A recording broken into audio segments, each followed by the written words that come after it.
Hello everyone.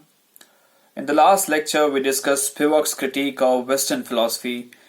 She criticizes Foucault and Deleuze for thinking that the subaltern can speak against the backdrop of economic exploitation. And this is what she is discussing on page 78 in third paragraph. In line 4, she writes, according to Foucault and Deleuze, the oppressed, if given the chance and on the way to solidarity through alliance politics, can speak and know their conditions. And on the same page, in the last paragraph, Spivak is discussing another important point of the essay, that is the subaltern studies group. The subaltern studies group believe in writing history from below. The history from below aims to write history from the perspective of the common people rather than writing it from elite's point of view. These scholars believe that history about subaltern has been written by elite people, and therefore the marginalized never got represented from marginalized perspective. Therefore, we need to rewrite history from subaltern's perspective, or in other words, history from below. Few scholars who have been associated with this school are Ranajit Guha, Gyanendra Pandey, David Hardiman, Partha Chatterjee, and others. There are some common themes in subaltern historians. Firstly, that there is a center and there is a marginal, and everything that is keep recorded, it is always from the center's perspective. And secondly, at the center, it is always the ruling classes, and simply because these critics feel that the colonial history and the nationalist history, they hardly depict history from marginalized point of view, write history from marginalized point of view. Therefore, we need to rewrite history from below. For example, as we discussed in the earlier class as well, the very first history about India was written by the British. And we also discussed Said saying that that the West has an agenda to construct East in a specific image, to construct the Orient in a specific image so that they can justify their colonial rule. Therefore, the nationalists said this representation of India is actually a misrepresentation of our country. Therefore, we need to rewrite our history. But the subaltern critiques reject even this nationalist history, because they feel that even this nationalist history prioritize a certain figures, a few political figures. For example, even if Hindu nationalists give women some space, if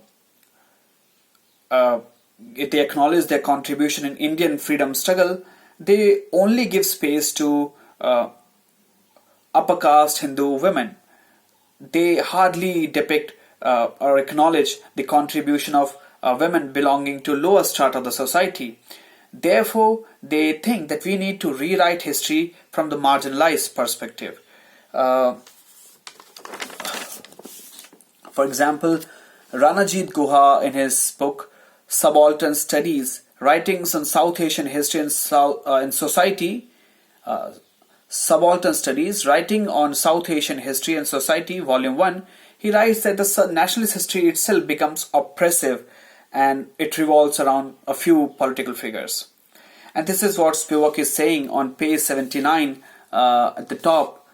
She quotes Ranjit Guha, "The historiography of Indian nationalism has for a long time been dominated by elitism, colonialist elitism and bourgeois nationalist elitism, sharing the prejudice that the making of the Indian nation and the development of the consciousness nationalism which confirmed this process were exclusively or predominantly elite achievements.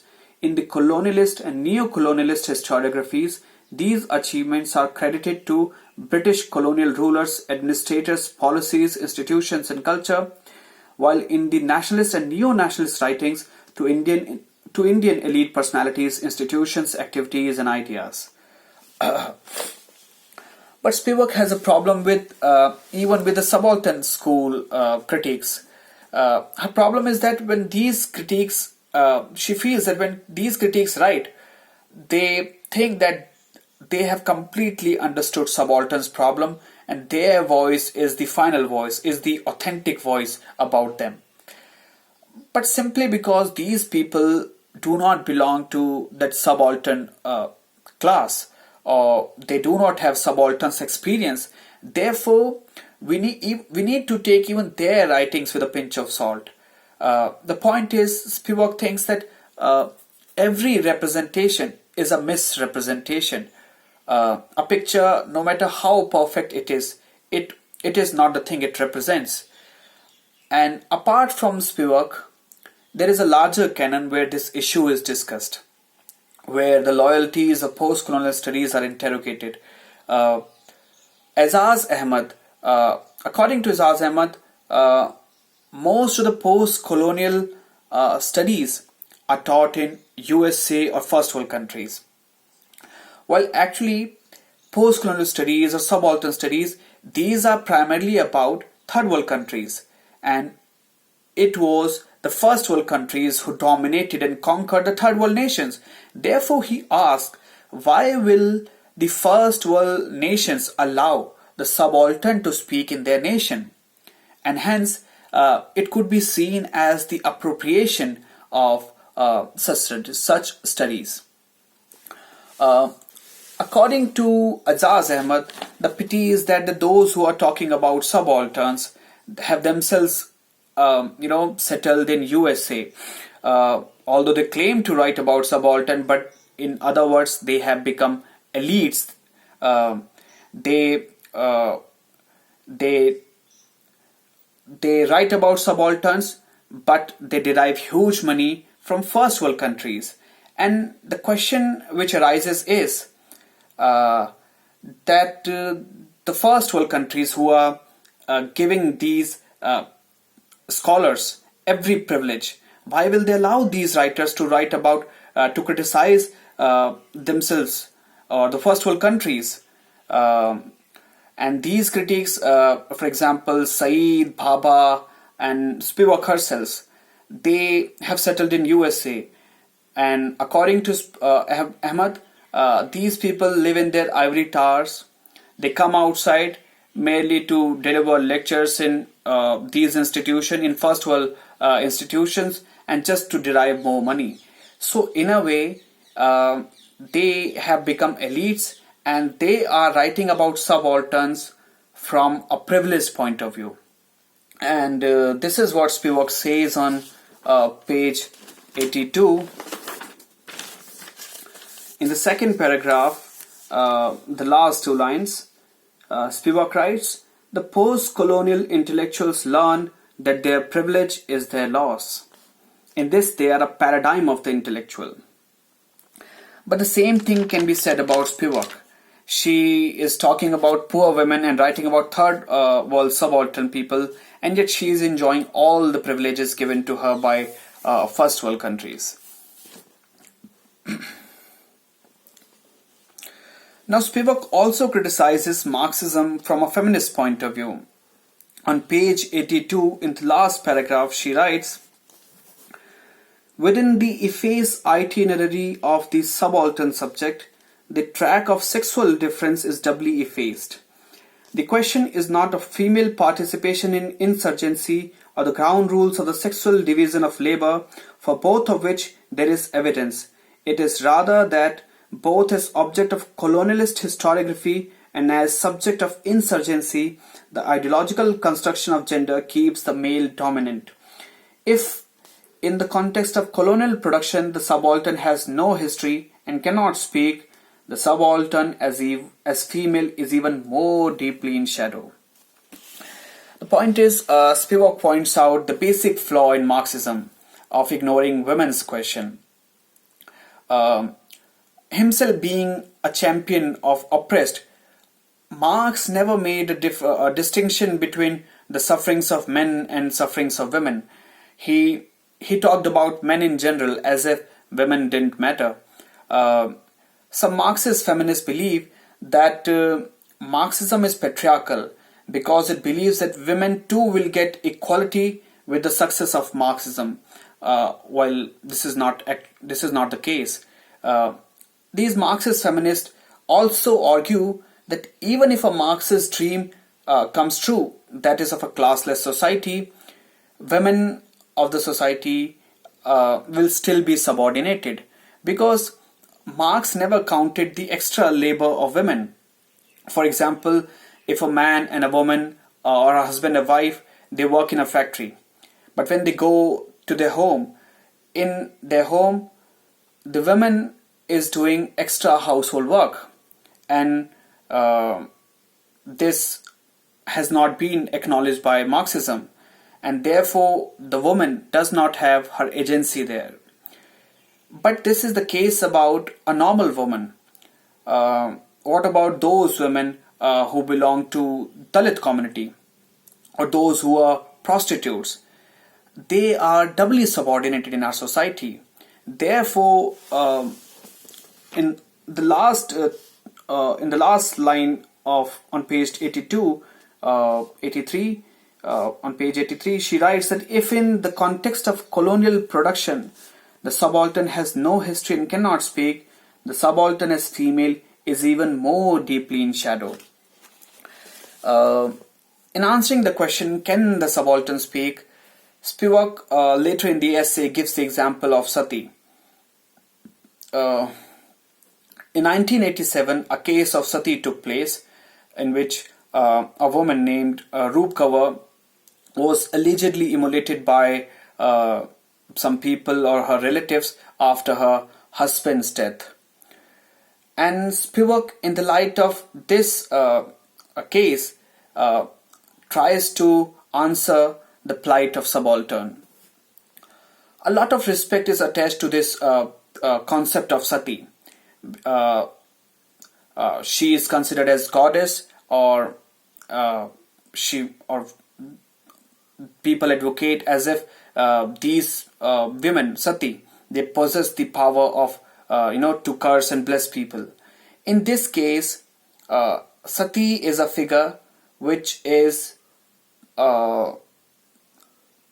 that is possessed of power, but at the same time which is deprived of power. And this leads to two colonial viewpoints. First, Sati becomes an act of utter devotion to their husband, which is a Hindu male patriarchal idea. But secondly, it also becomes an act of utter barbarism, which was colonizers' viewpoint.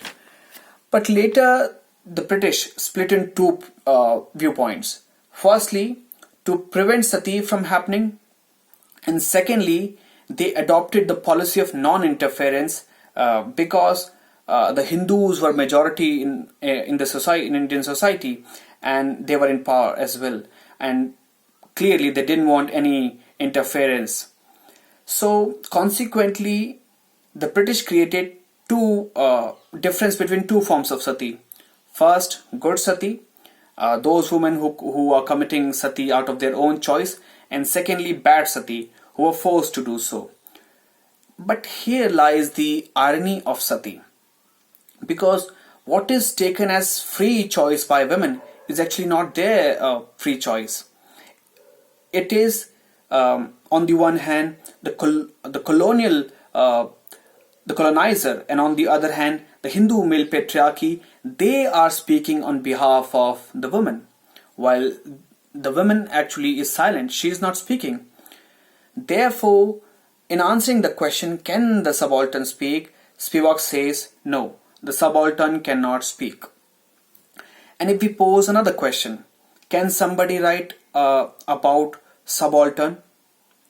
Then Spivak again says, no, people cannot write about subaltern, because her point is, when these intellectuals critique, they write about subalterns, they are writing it from a privileged point of view. And when they are writing it from a privileged point of view, then most of the times they are appropriating or romanticizing the reality of the subaltern. And if we imagine another case, suppose where a sati survives and wants to narrate the real testimony, then Spivak says then there may be a case where she is forced to say something else. She is pressurized. She may be pressurized by other people. So in that sense, and the point she is capable of speaking, she doesn't remain a subaltern anymore, because for Spivak, um a subaltern is one who is doubly subordinated, so much so that that person cannot speak. In this sense, for Spivak, a subaltern cannot speak. Firstly, because the intellectuals who are speaking on their or her behalf, they are writing it from a privileged point of view. And secondly, even if a subaltern attempts speaks for herself, then she is no more a subaltern. So this is Spivak's answer of the question, can the subaltern speak? But Anya Lumba criticizes Spivak for this conclusion. According to Anya Lumba, in her essay Dead Women Tell No Tales, she criticizes Spivak. She says that you cannot take dead women as your subject, because dead people just cannot speak, and you need to have some voices, those who can speak for the subaltern or for those who can't speak. Because even if you because when you reject this idea that intellectuals can't speak for subalterns, then consequently there will be no trace of the subalterns in history. In this manner, you're not doing any service to the subaltern. Actually, this will be a disservice to the subaltern. Therefore, Anya Lumba says we need to have some intellectual speaking for the subalterns until they acquire political consciousness and they can raise their concern. So, with this, we finish our essay and our syllabus. In case you have any queries, send me those. And if you want to ask any other thing, you can let me know just. I will try to help you. And let me also tell you that you people were a very good class, very attentive, very studious. And I wanted to say this in person, but time had other plans. Seriously, huh? वक्त की कैद में जिंदगी है मगर. Still, I wish you all the best for your future endeavors. Thank you.